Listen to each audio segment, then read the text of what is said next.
గత గత 1.5 ఇయర్ నుంచి మాకు పేమెంట్లు వస్తలేవండి. మేము గత ప్రభుత్వాన్ని కూడా పోయిన ప్రభుత్వాన్ని కూడా చాలాసార్లు రిక్వెస్ట్ చేసినాము, లెటర్ పెట్టినాము. ఎటువంటి స్పందన లేదు. మా యొక్క ఉద్దేశం ఏంటంటే మేము పనులు ఆపాలని కాదు, మా జీవన ఉపాధి ఇది, మా జీవన ఆధారమే ఇది, మేము బతుకుతున్నామే దీని మీద. మాకు చిన్న కాంట్రాక్టర్లు, చిన్న కాంట్రాక్టర్లు 1350 కోట్ల రూపాయలు పెండింగ్ ఉన్నాయి. గత 1.5 ఇయర్ నుంచి పేమెంట్ ఇస్తలేరు.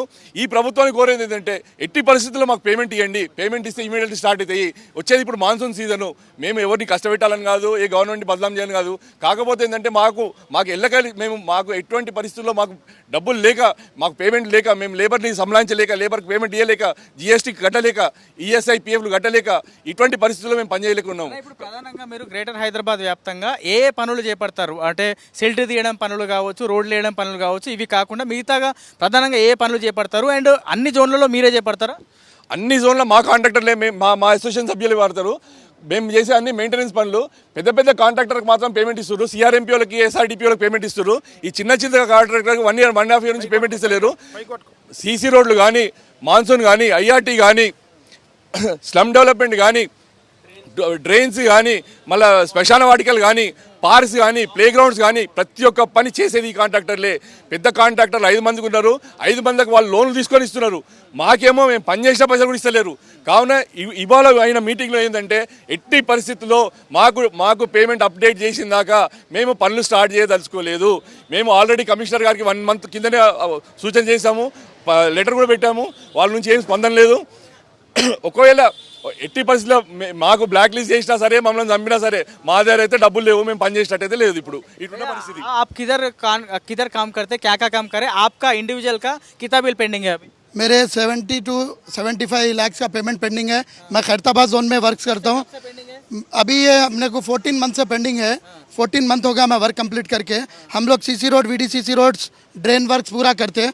अभी हम लोग को पेमेंट नहीं मिला। कल हैबिट जोन में हमारे कॉन्ट्रैक्टर का बैठे बैठे सुसाइड हो गया। ऑफिस के अंदर हार्ट आके डेथ हो गया उनका। उन्हें सोच के कॉन्ट्रैक्टर्स मर जा रहे हैं। फ्रंट वॉरियर के जैसा हम लोग डिसल्टिंग के वर्क कर रहे हैं। हम लोग जो है मानसून इमरजेंसी IRT वर्क कर रहे हैं। और हम अभी पूरे टेंडर बाइकआउट करने वाले हैं। हमारे टोटल 1350 करोड़ रुपीस गवर्नमेंट हमारे पेंडिंग है बिल्स। जब तक हमको पेमेंट नहीं मिलेगा एक वर्क भी स्टार्ट नहीं करेंगे। इसके ऊपर अगर हमको ब्लैक लिस्ट करेंगे तो भी हम तैयार हैं। हमको स्कूलों के फीसा बनना है। बच्चों के स्कूल्स में अभी फीसेस और बुक्स के लिए भी पैसे नहीं है। కాంట్రాక్టర్ का वो ఇప్పుడు బంజారా హిల్స్లో ఒక నాలా పడిపోయింది మొన్న, వర్షాలు ఎక్కువ పడి. ఆ పనులు కూడా మీరే చేయాలి కదా ఇప్పుడు కాంట్రాక్టర్లుగా.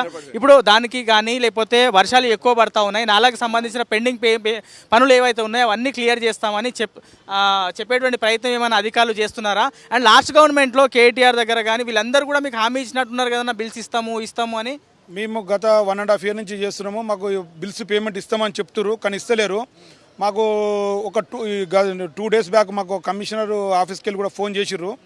2 మంత్స్ పేమెంట్ ఇస్తామని మాకు ఫోన్ చేసిర్రు. మేము దానికి యాక్సెప్ట్ చేస్తలేరు కాంట్రాక్టర్లు. మాకు 1350 కోట్లు ఏదైతే మార్చి వరకు ఏదైతే పేమెంట్ ఉందో ఆ 1350 కోట్ల పేమెంట్ ఇస్తేనే మేము పనులు చేయాలని ఒక ఆలోచనలు ఉన్నారు. మొన్న ఉదయం ఒక కాంట్రాక్టర్ రాము అనే కాంట్రాక్టరు గుండెపోటుతోటి ఆఫీసులనే 14 హ్యాబిట్స్ ఆఫీసులో చనిపోయిండు. బిల్స్ రాక 1 ఇయర్ నుంచి రోజు ఇక్కడనే ఆఫీస్లో వచ్చి కూర్చొని అతడు మనోవేదన గురైపోయి కాంట్రాక్టర్లు చనిపోతురు. కానీ ఇటు గవర్నమెంట్ కానీ ఇటు అధికారులకు కానీ కనీసము మా మీద ఒక బిల్లులు ఇవ్వాలనే ఆలోచనకు వస్తలే. అంటే మాకు చాలా బాధగా ఉంది. మేము ఎందుకు పని చేస్తున్నాము, ఇలా ఎందుకు పని చేయాలి? ఇన్ని డబ్బులు మేము పుస్తకాలు కుదబెట్టి, ప్లాట్లు కుదబెట్టి, ఇళ్లకు బ్యాంకులలో లోన్ తీసుకొచ్చి పనులు చేసినాక కూడా వీళ్ళని బతిలాడుకొని పైసలు ఇవ్వమని అయ్యా అప్ప అని వీళ్ళ కాళ్ళేలా వాడము. ఇది చాలా దౌర్భాగ్యమైన పరిస్థితి ఉంది.